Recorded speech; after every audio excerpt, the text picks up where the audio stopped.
Margaret Lasker here.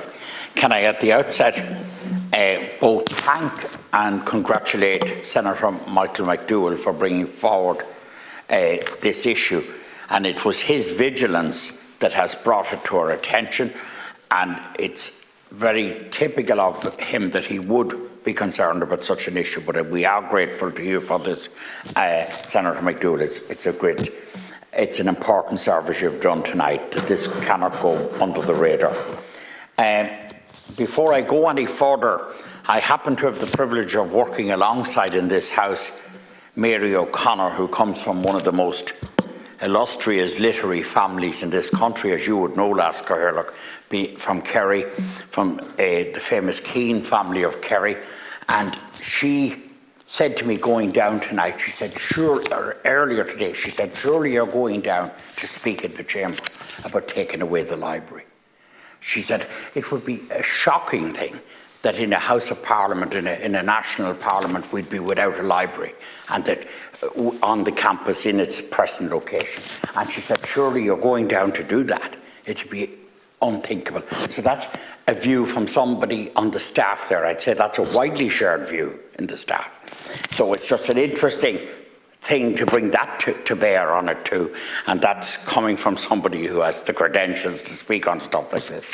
But anyway, so be it. I want to just say that, first of all, that aesthetically the room as it was beautiful. It was a beautifully done room, beautifully decorated, very relaxing, very pleasant room. One of the nicest rooms in the buildings and in any building that I know.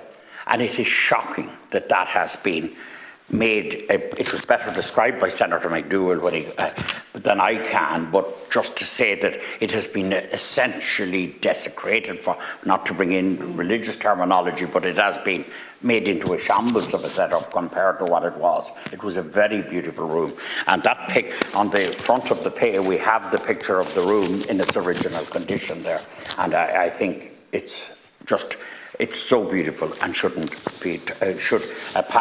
not, both as a protected structure and otherwise, shouldn't be touched. So I just want to make that point. I want to say that I personally was one who really enjoyed using the library research facility.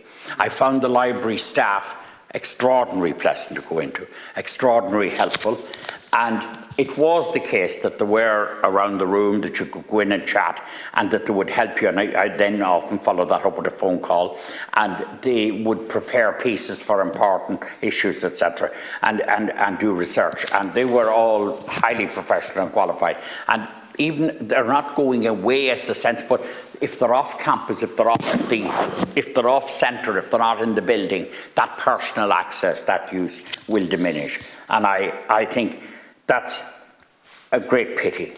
And in fact, as Senator Chambers said, it's an unthinkable concept that you would have a national parliament without a reading room, without research facilities, and without that staff available. So I think that's the second thing I'd like to say. There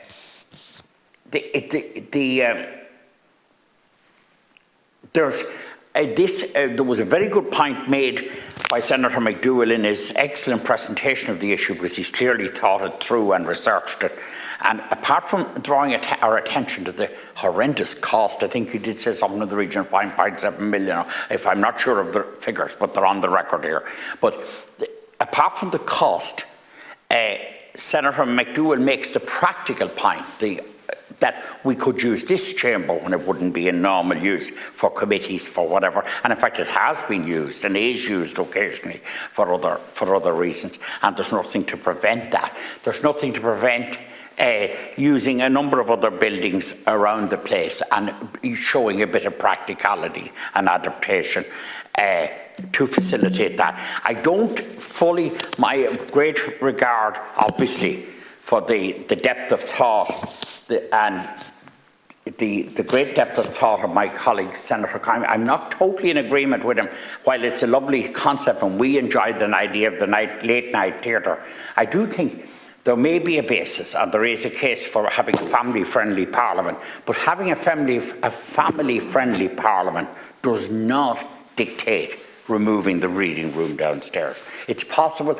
We should do something about the hours. There can be things done there. As the proposer of the motion said earlier, we can look at the Mondays, the Fridays, we can look at an earlier start. There are many options there. Look at the use of a number of rooms, etc.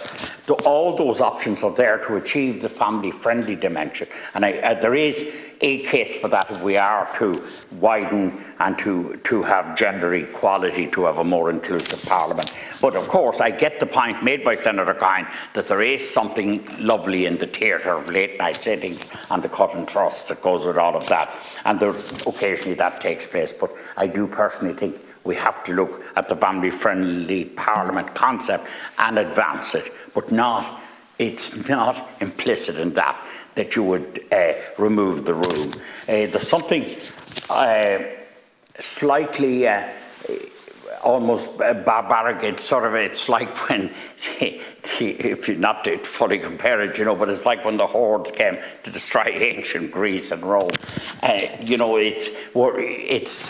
It's wrong to remove things that are aesthetically beautiful, wrong to remove the facility. Now, it might be argued, and it will be argued, I haven't discussed this with any of the people who advanced the concept, but I assume that one of the arguments is that it doesn't get used that much.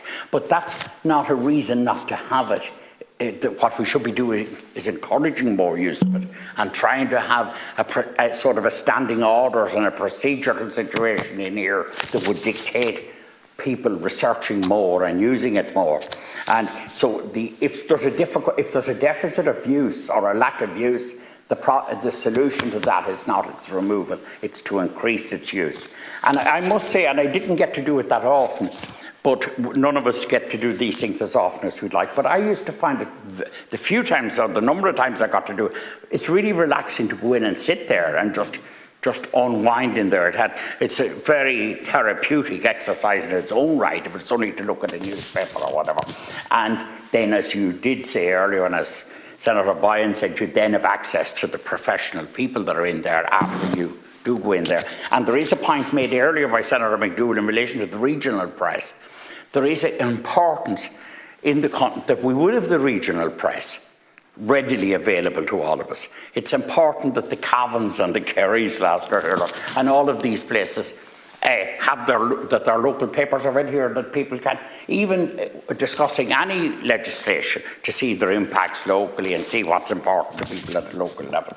So all in all, I think I strongly support the motion on a personal level, but also it's the view of my group and well articulated by our main spokesman on the issue here, Senator Kine, that we support strongly the motion proposed by Senator McDougall, the arguments he makes and the subsequent arguments of Senator Boyan as well, and Senator Kine himself. So essentially what we're saying, a beautiful aesthetic room and a protected structure as a physical entity should not be interfered with, should be left intact, number one. Then the living reality within it of people going in to relax and read is very, very important and very valuable. And that should be, and then the third thing being the professional access, the access to researchers, to librarians within it. No, it wouldn't, it's hardly the best signal to send out about our Parliament that we'd be removing reading rooms.